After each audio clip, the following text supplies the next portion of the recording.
we will take up another interesting part that is called culture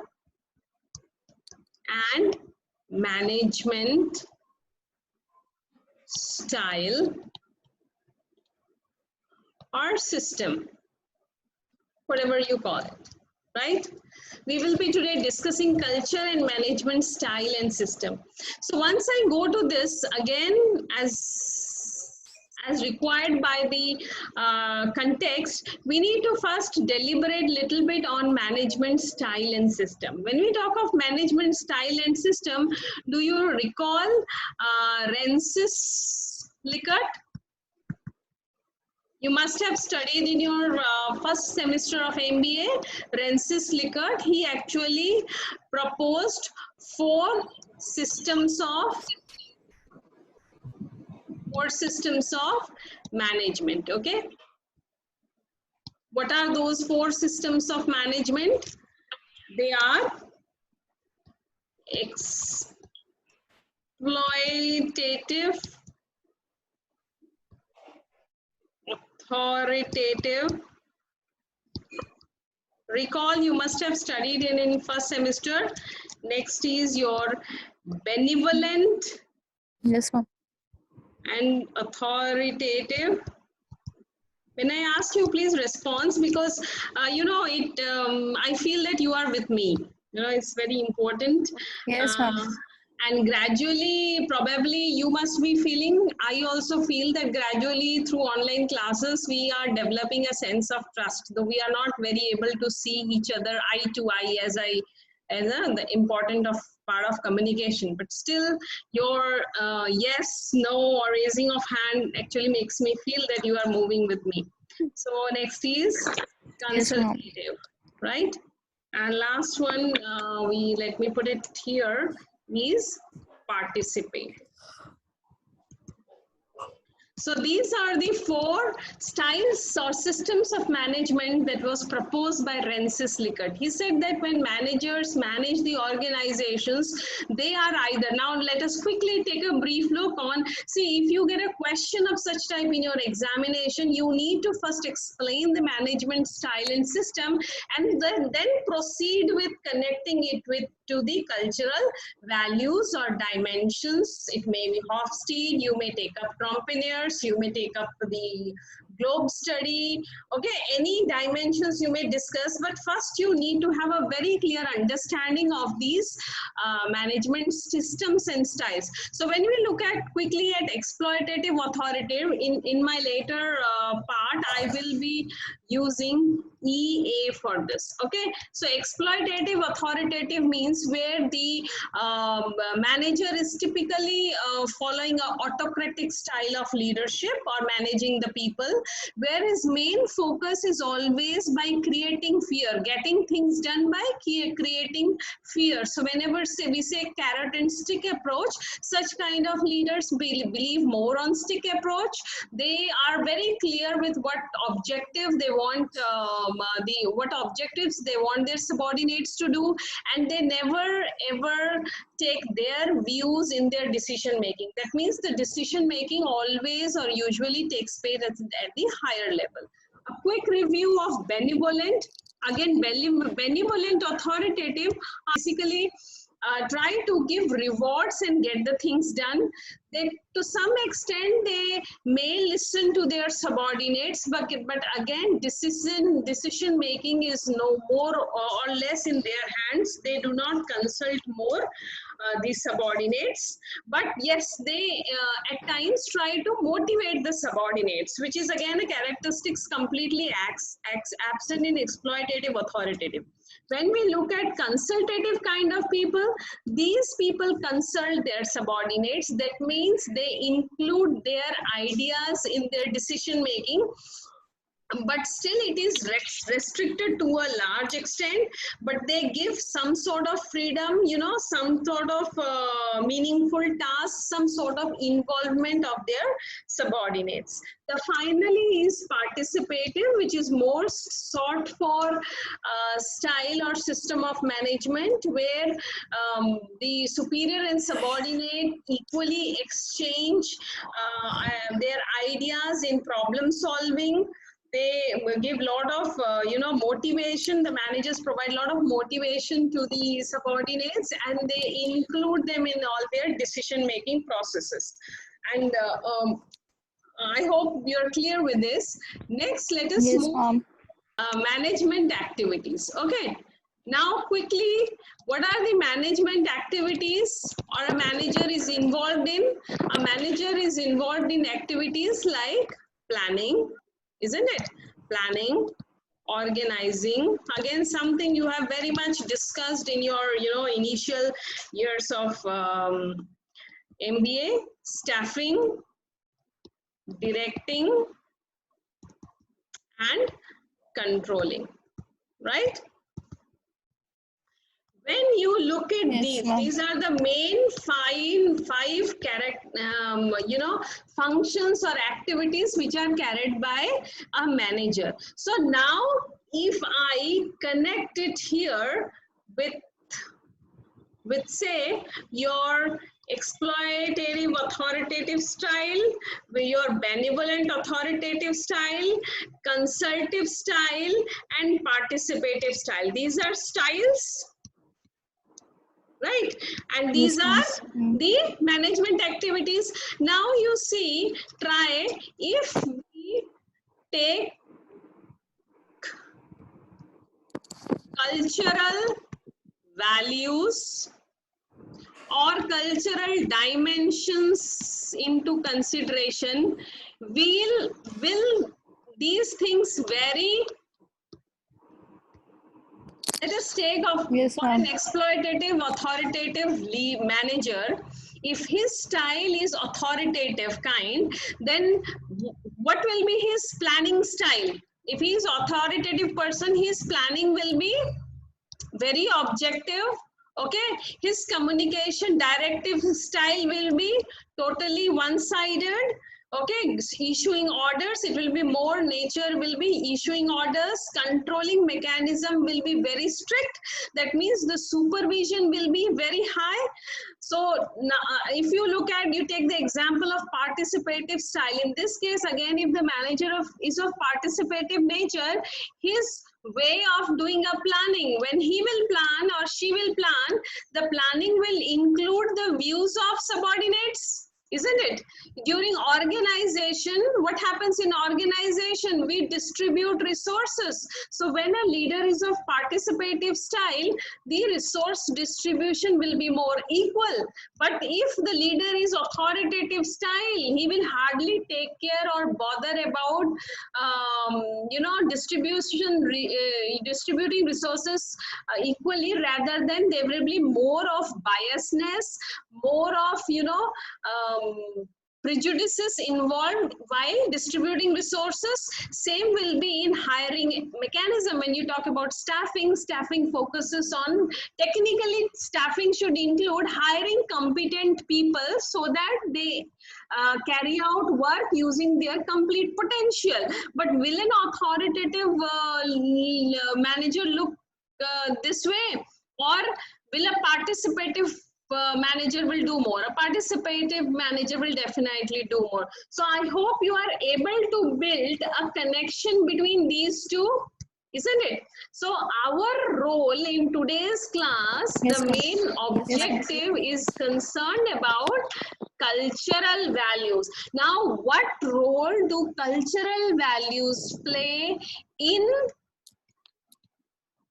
deciding the management system used by the managers, or in deciding how the management activities are carried out, right? So discussing this in detail, let us move to our next slide. Here, let me quickly write down briefly your management activities as planning, organizing, staffing, directing, and controlling. What were your, see, this is for, again, this thing.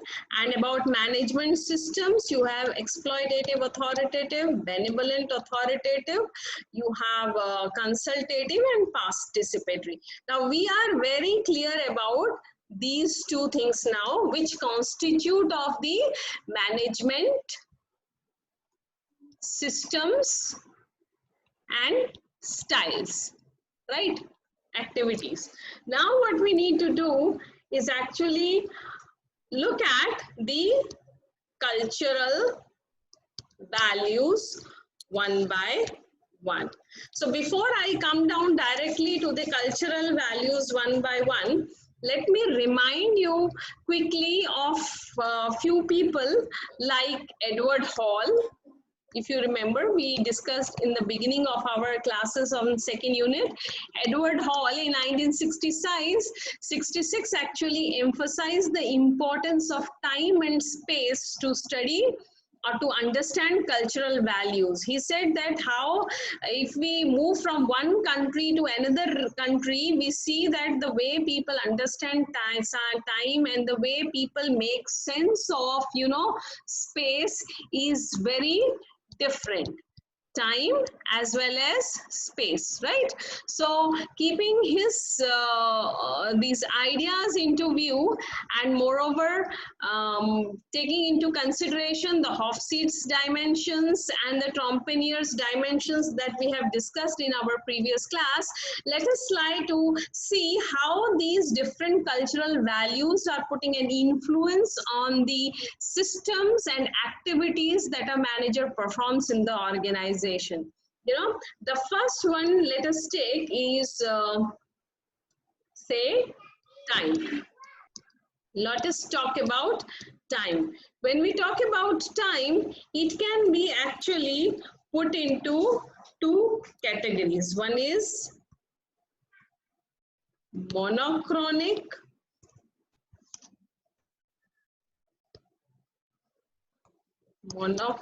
time, and this is polychronic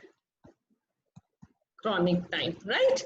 Now, monochronic and polychronic, as the word suggests, monochronic times means one activity at one point of time. That means they have a linear way of doing things. That means they will do one activity at one point of time. They don't mix a lot of activities at one point of time. Such kind of people will definitely, how will this kind of people plan? Now, if you try to connect, how will monochronic a person from a monochronic cultural environment will plan? He will plan the things meticulously one by one, right? Step by step method will be more followed by managers who come from a monochronic work culture, whereas people for polychronic are more multitasking. Remember these words, these are important as far as cross-cultural management is concerned, monochronic and polychronic. So polychronic people are multitasking. These people are more people-focused. You see, here these people are more work, or rather I should say, sorry, task-focused. They are more work or task focused, and here the people are more people focused. They do multitasking, and therefore they are more flexible. Here the people do one activity at one point of time, so they are more rigid. So now once you have the characteristics of monochronic and polychronic time frame people, can you see how their work process or work management style or their management activities will be different? Okay, so how planning will differ. For a monochronic person I just mentioned, the planning will be very much step by step method. Okay, whereas for a polychronic kind of a people, the person will not be very meticulous in the flow chart process. Rather than he will more focus on, the other aspects of planning as well, by including people, by listening to their views and including others, be more inclusive in his or her approach. Now you come to organizing. When you come to organizing, again you see the monochronic people will be very clear in distribution of resources, whereas a polychronic people, since he or she is a people oriented people, more flexible in nature, could opt for more sharing of resources. But monochronic person will be more focused into clearly defining. Same comes with staffing also. Staffing multiple, when we talk about job rotation or multiple competent people who are able to do multiple kind of jobs, so staffing of these people will be more preferred by polychronic people, whereas monochronic people will be hiring more whom? They will be hiring more of experts, right? Similarly, come to your directing. When you come to directing, these monochronic kind of people will be again be more unidirectional, right? Whereas polychronic people will be more interested in collecting consensus, will be more inclusive in their approach by coordinating more among the team members. And finally, if you look at the controlling mechanisms, performance management measurement systems will be very high, will be very objective for managers who are monochronic. That means they will be using more of metrics to measure the performance of individuals or their team members or their subordinates, whereas the people who are polychronic from polychronic values will more focus on be more qualitative. They will consider delays more easily. They will be more process oriented rather than more focused on metrics or person oriented. I hope you are clear with this. Yes, Right? ma'am. Okay, next we shall move to the next dimension again. Let me clear this. We will move to the next dimension, which talks about power. So what happens when we talk about power? It can again be differentiated into two types. One is power, where people are more focused on hierarchy, okay, and the other one is where people are more focused on quality. So when we talk about power as a cultural value, at that point of time, people are more, the managers can be more hierarchy oriented. When I'm saying hierarchy oriented, you recall something called power distance, right? Hofstede talked about power distance. In Trompiners also we discussed power distance. So these guys are more, more, or power distance you can say is high in this case. In this case, power distance is low, right? So what happens when power distance is high?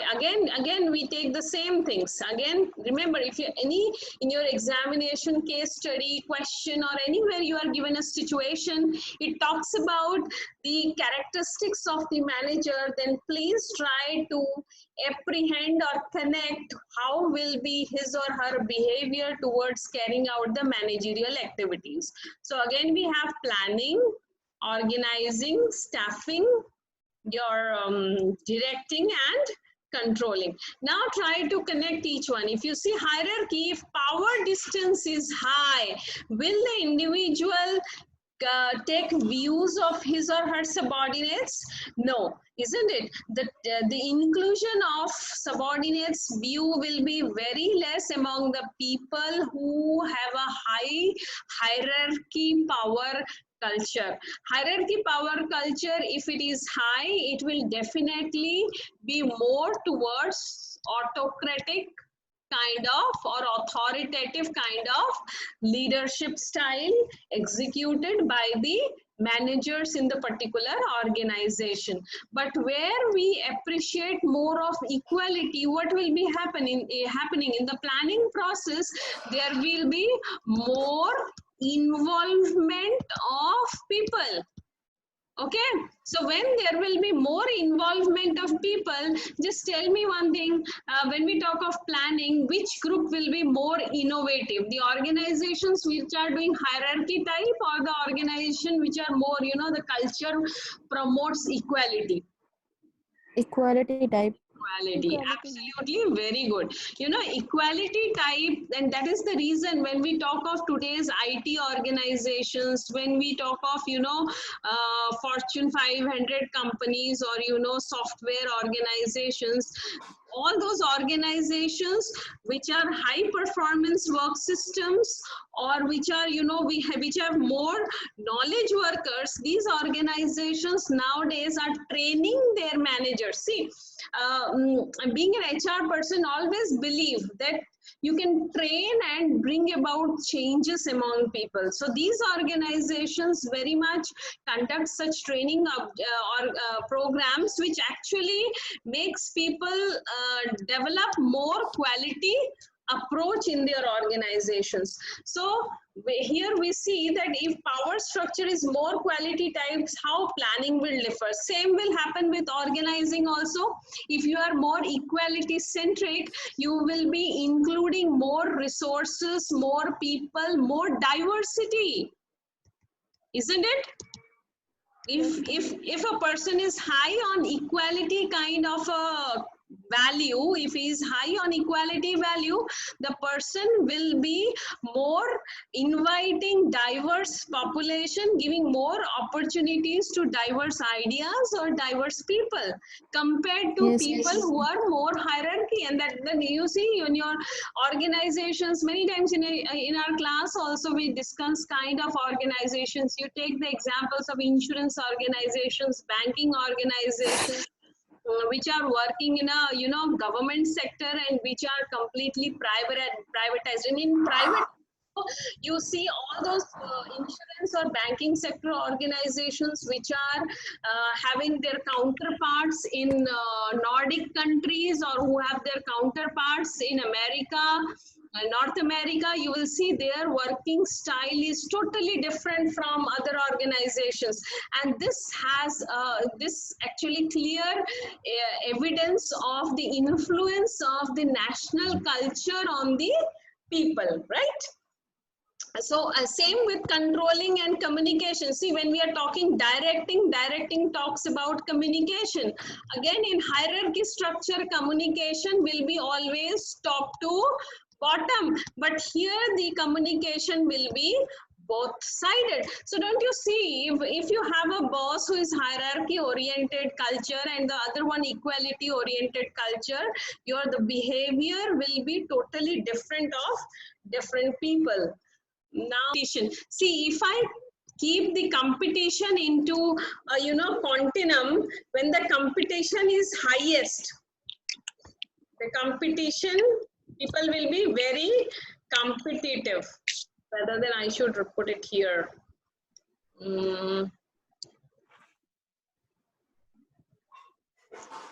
Here people will be competitive. Here people will be more cooperative. Can you see along the competition continuum, if I put these two words, competitive will be very high at one end, and the other end cooperation will be very high.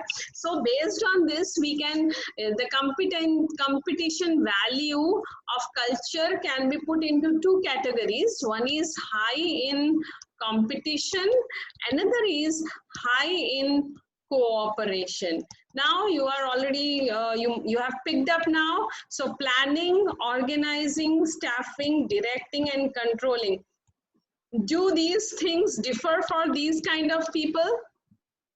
Very much, right?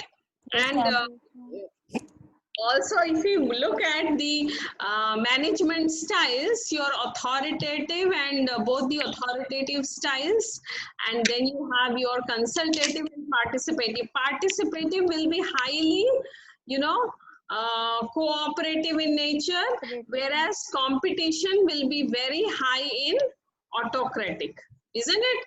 So now you can connect it. If the organization is high in competition behavior, how will be the planning process? The planning process will be very objective, because the organizations all who are for the high competitive in nature, they want to win. Now win what? Win in terms of money or wealth, right? I can say they want to win, or they want to accrue more wealth. You know, you in the Sensex, you see what are the values. When an organization is keeping a track of those values very hard, the organization is very hard focusing on competition kind of a culture. So if there is a competition culture, the planning will be meticulous, will be very objective in nature. And whenever planning is very, very objective and stringent, remember the controlling mechanism is also very high. The monitoring is high.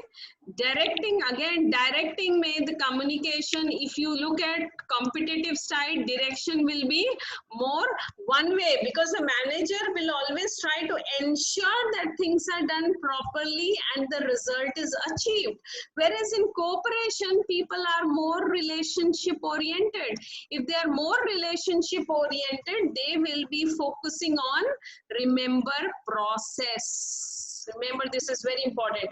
Competition, people are person oriented more, and in cooperation, people are more process oriented. So when they are process oriented, they will be trying to looking at errors in the process or try to improve the system. Remember, continuous improvement. In case of Toyota, we always discuss continuous improvement. So this continuous improvement system followed by Toyota is an example of a cooperative culture that is followed within the organization. Whereas organizations high on competitions are very particular in planning as well as in the controlling mechanisms, right? That is structure. When I talk about structure, we are reminded of individualistic and collectivistic culture, right? When again we put this in a grid with planning, organizing, staffing, directing, and controlling, can we see how these two people with individualistic values will differ from managers with collectivist value? Okay. We have very clearly discussed this in Hofstede's model as well as in Trompeneur's model of dimensions, cultural dimensions.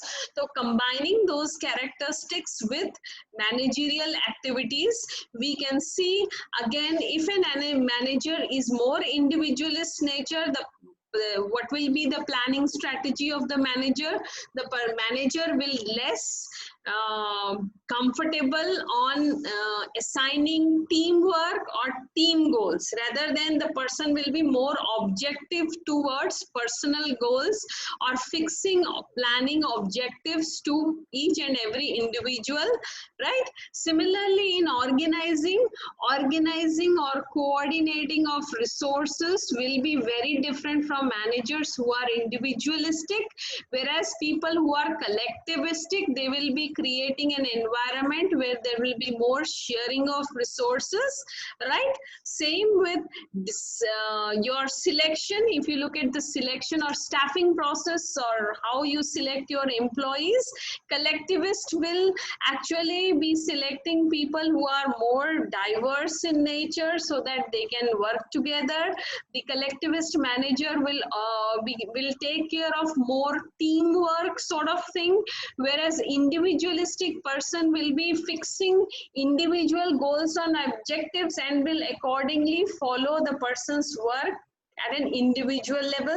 Same with directing. If you see, again, the communication decision making process, if you see, the individualistic will be more making decision at his or her end, whereas all collectivist people will, you know, take decisions at their end. And these has been studied many times by very many mergers and acquisitions, where American companies merged with, you know, Chinese company or Japanese company, and they face this problem because China, Japan, Asian countries are more or high in collectivist structure, where our decision making is mainly revolves or take care of all the people involved in the group and is focused more on consensus building, right? You see this also in theory Z management style. In theory Z management style also clearly differentiates between your American style and Japanese style, whereas American style is more individualistic in nature. So their way of coordinating in the work process, making decisions, planning the activities, or having a vision, you know, is very much different from the people in collectivist society. Right? Another one time frame I want to discuss right now is, let me quickly save this and move to the other one. When we talk of time, there is another way of looking at time, at those people who are more past oriented and people who are more future oriented. You must have come across people who are more past oriented. What happens with them? If your manager is more, you know, past oriented, will his planning, organizing, staffing, directing and controlling will be different from the manager who is future oriented. Okay, so what substantial difference comes up? Managers who are more past oriented, they will always take care of what is the tradition. That means when I am making a decision, I am planning some objective and goals for you, I will always look into the past. I will see, I'll collect information what was done in the past and accordingly I will frame it. Okay, but when we are talking about future oriented people, they are more visionary about the growth and how they see themselves, where they place themselves in future. So these guys are normally more innovative because they are more risk taking. Right, but here the past oriented manager will always try to, you know, look into tradition and make a decision which is similar to a decision which has been taken in the past. So if you are always trying to do a similar thing, you will never be able to take risk and hence you will not be more innovative. So these behaviors will definitely influence what? It will influence your planning, your organizing abilities, because when you coordinate with people, when you distribute resources, you will always keep on, you know, giving the same individual the same kind of task. You will never make a diverse decision, or you will not make chances by giving different opportunities to different people, you know. Same with staffing, you will be less into diversity. So these companies, you know, their diversity practices will be very low, inclusive things will be very low. Again, you talk about directing style, the way of communicating, here will be very different. The person will be always very cautious of the the traditions of the particular organization, but in future oriented organizations, the manager in such case will always dare to take different decisions, different ways of carrying out the thing. You know, beautiful thing, if you look at the lockdown scenario and you see what all organizations first took the initiative of working from home, If you look at, gradually people started following, but those who initially